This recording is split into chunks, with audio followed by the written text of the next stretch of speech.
light. I know you need light, but it's not great when you're hungover. Welcome to the Well-Meaning Skeptic. Today, I want to talk about The Last Jedi. There certainly isn't enough stuff out there discussing The Last Jedi, surely. So what I want to talk about with regards to The Last Jedi is the fact that whether you loved it or hated it, it seemed like one of the main reasons for if you liked it or if you didn't like it is that The Last Jedi subverted expectations. Today I'm going to question if that is even true. The YouTube channel Like Stories of Old did discuss this, beat me to the punch, but I'm not even mad because it's a great channel. But I'd like to dive more into that. Is The Last Jedi actually subversive, and why does that seem to be the lens that people discuss the movie through? Maybe that was the initial marketing or PR labeling this movie as subversive, or hey, it'll subvert your expectations, maybe to get more attention. We live in an attention economy where you're encouraged to try and get many people watching, and that means through making things controversial or sensational, it's going to get people's attention. So I wonder if that might have been part of the strategy. Or maybe after the backlash, Disney decided to say, well, it's because it was subversive. It subverted audiences' expectations. That's why it's so divisive. People are split mainly into two camps. I think the camp that liked that it was subversive feels that if we're trying to move society forward, trying to improve things, try to make the world a better place, maybe part of that means looking at old structures, old systems, old stories, and flipping everything on its head, or,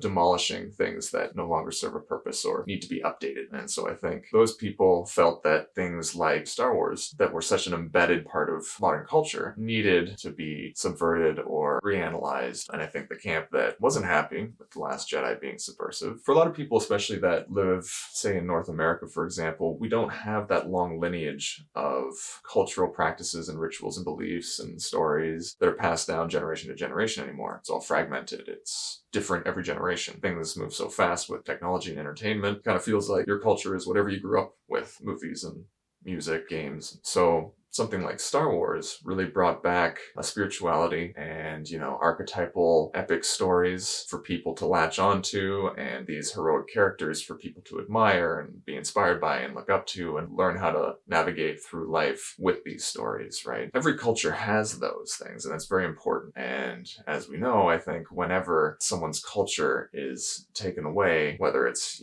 someone loses their language or they forget the stories of their culture or the rituals, then it's really harmful and painful for people, because then you lose that sense of belonging and sense of self. I feel like when The Last Jedi took characters like Luke Skywalker and radically changed his character from how people remembered him from the movies before, it felt like a real cut to the core of a lot of people's childhoods, but also culture. And I think that reaction was so visceral and strong for people because I think it really felt like their culture was being destroyed. Because Luke Skywalker is an archetypal, mythological character like many that we've had in the past, but for more modern generations. That's playing with fire when you so drastically change something about such an integral part of people's lives. Jedis don't give up.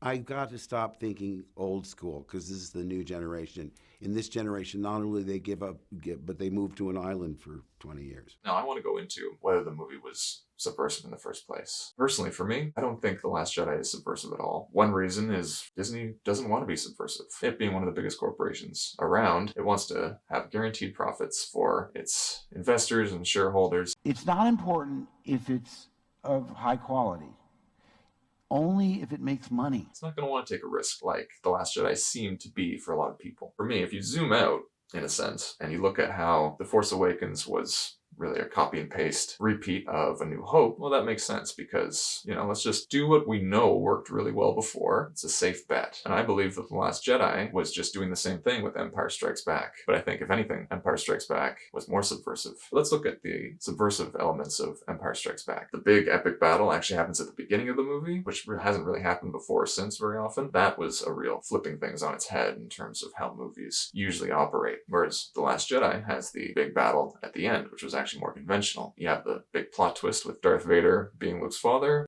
Obi-Wan never told you what happened to your father. He told me enough. He told me you killed him. No.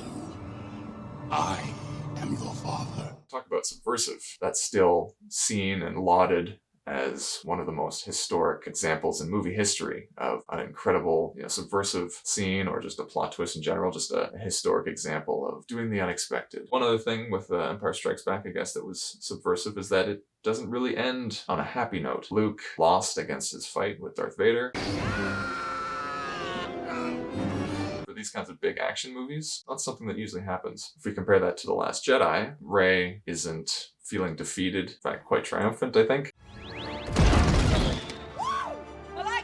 One other main subversive part of The Last Jedi is Snoke being killed, but, if you look at it from The Last Jedi just doing Empire Strikes Back again, here's another twist with the main villain. In this case, he gets killed instead of being the father of the main character. Still feels very similar to me in terms of like, okay, now we gotta do the twist with the bad guy. I feel like The Last Jedi is really just as much a copy of The Empire Strikes Back as The Force Awakens is to A New Hope. So, you have the main character go off to an isolated part of the galaxy to get trained by the Hermit Jedi, and then the other characters are getting chased by the Empire or the First Order, and The Empire Strikes Back, they're getting chased through asteroids by the Empire, they go to Bespin, they get betrayed by Lando.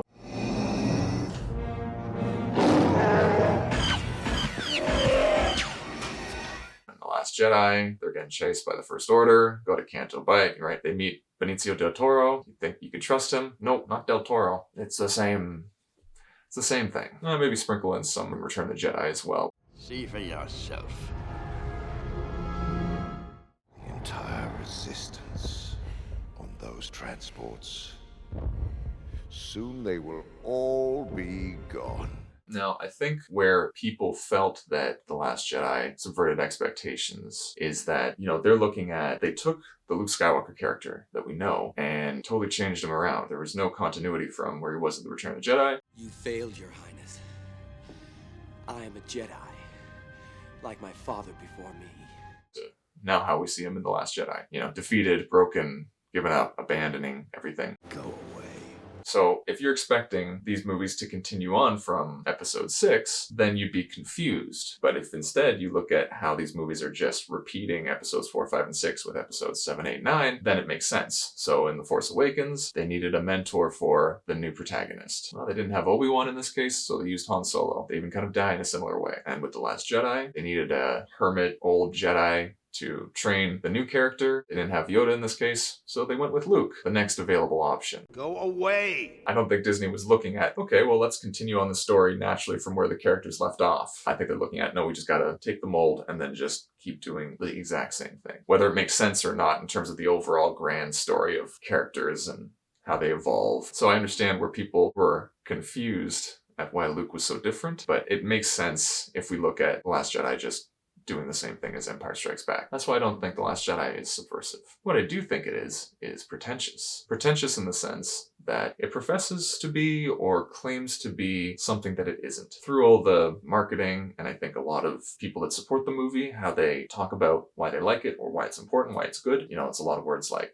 it's empowering, it's modern, it's progressive, it's, all these things. It's subversive. Now for me, watching that movie, I disagree with all those labels. I feel like it's a very regressive movie, just straight up problematic, honestly. You take the Finn character, how, Disney already kind of shrunk him in the Chinese poster, so like he's really just a token character. It doesn't seem like they really stand for wanting more representation in their movies necessarily. If there's an audience overseas that doesn't want that, they're gonna kowtow to that audience there. It's about money. So you can already see how Finn was unfortunately more of a token character, so that's an issue. And then in The Last Jedi, he becomes more just like honestly feels like a minstrel show kind of situation with him. Finn, buddy! It's so good to see you. We need to get you dressed. Come on. Another big part for me that I take issue with is how much, physical abuse characters take in the movie. You've got Poe getting stunned and slapped around, and Finn getting zapped and smashed into by Rose, which probably would have killed both of them. And then, of course, she has the gall to smooch him after. So that didn't seem all that appropriate to me. But for me, the most problematic and egregious example, when Rey is getting upset when she's with Luke and he doesn't want to share what happened with Ben turning to the dark side. And so she just slams him in the back of the head with a quarterstaff. Did you do it? Did you create Kylo Ren? I saw that and it was so jarring. Like, just thinking about that, to me, it's problematic on so many levels. First of all, she's attacking an unarmed elderly man with his back turned. So yeah, you know, if you're trying to convince us that she's a heroic character, you're losing me on that one. And if you look at the context of it, is that Luke is traumatized and depressed. He doesn't want to share these things, bring up these painful memories, but because Rey wants this information, then she's entitled to use whatever physical violence, intimidation, coercion to get what she wants. Also, you know, Luke has a right to have that boundary of, I'm not comfortable sharing that with you. She should respect that. No, I'm gonna clobber you until you submit. It's really messed up and disturbing and just strange to see. There are no ramifications or consequences for all the slaps and quarterstaff attacks. So that's why I feel like The Last Jedi is not subversive at all. Just a copy and paste of The Empire Strikes Back, and it's just kind of pretentious and not a great movie. But that's my take on The Last Jedi and whether it was even subversive or not. But I'd love to know your take in the comments, and I'll see you around, I'm sure. Peace.